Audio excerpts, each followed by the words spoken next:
Hi folks, welcome back to the channel. It's been a long time since I made a video, but thanks for popping by. As you're all aware, I'm sure, the national insurance rates are reverting back to where they were in November 2022.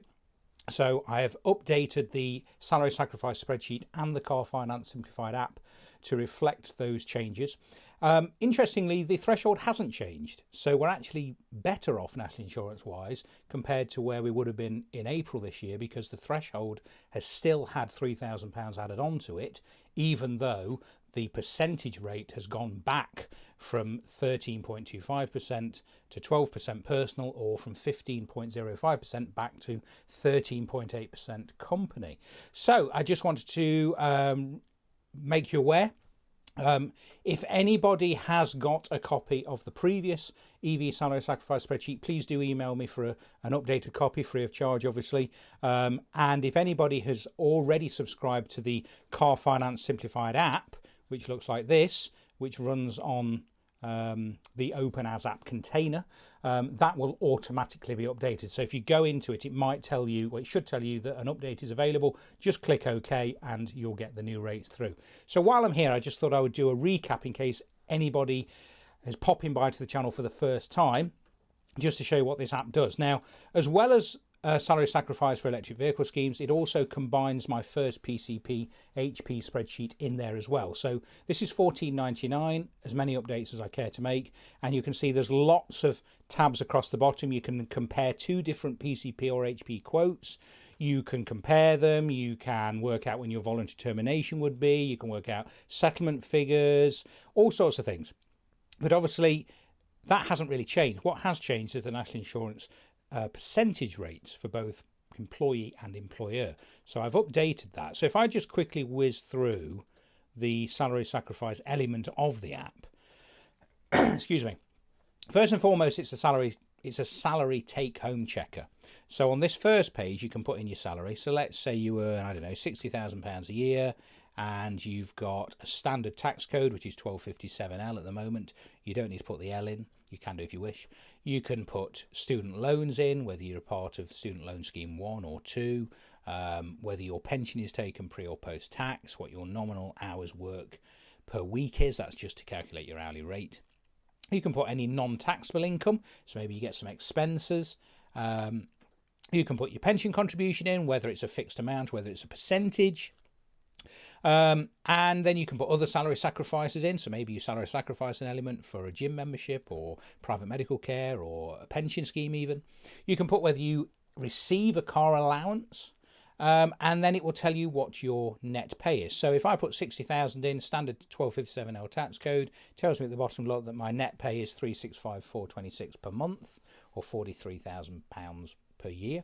And then we can go to the electric vehicle calculator column, and what this lets us do is, let's say your company is setting up a salary sacrifice car scheme and they say to you, you're going to need to sacrifice £550 a month to lease a new electric vehicle. So you can work out what that is going to cost you net.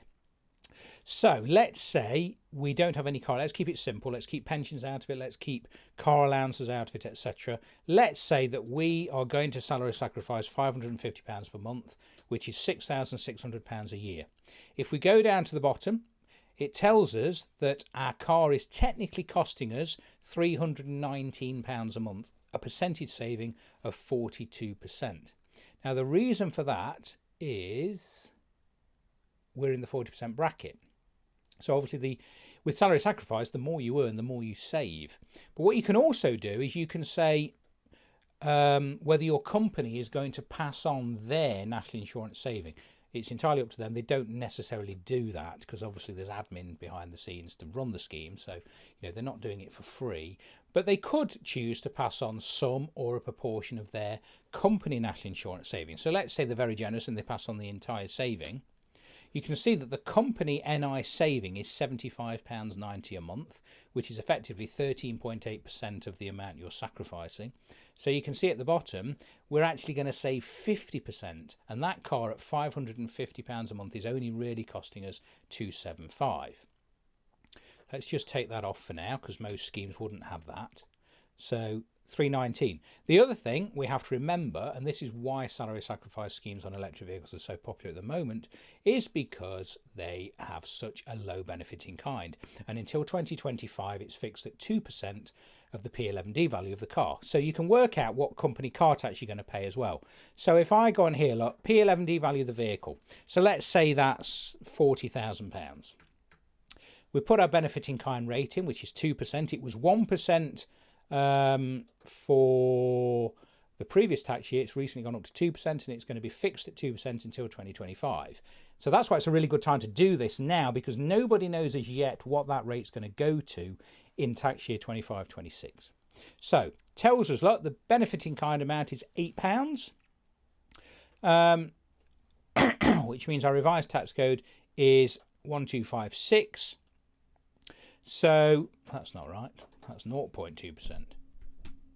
So for some reason on the app on your phone, you have to you will just be able to type 2, but I've just had to type 200 on the preview version on the internet. So it wasn't £8. Obviously, the benefit in kind amount is £800, which is 2% of 40,000. So £800 comes off your tax code, and you pay effectively. If you're a 20% taxpayer, you'll pay 20% of £800, which is £160, or 40% of £800, which is £240 per year in tax.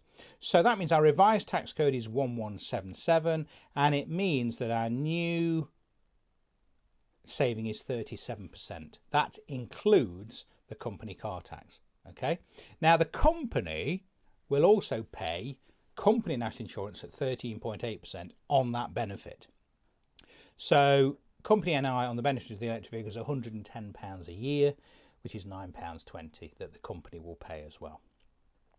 So you can do all sorts of things on this app. If you're new to the channel, like I say, $14.99, get your copy with unlimited updates. If you've already subscribed to the app, you'll automatically get the update. It gives you other options as well, like pension effect. Because obviously, if you are salary sacrificing anything, your taxable salary comes down. And if your pension is based on your taxable salary, then your pension amount that you are paying will also come down. So this will show you what effect your pension contribution may what effect it will have on your pension contribution, I should say, if you salary sacrifice a certain amount of your salary. You can put existing costs in. So let's say you've got a petrol car and you pay £300 a month on a loan. Let's try this. Let's say I've got an existing car, it costs me £400 a month on a loan. I pay, I don't know, let's say it's £15 a month road tax. My insurance is £45 a month, and I travel 1,000 miles a month.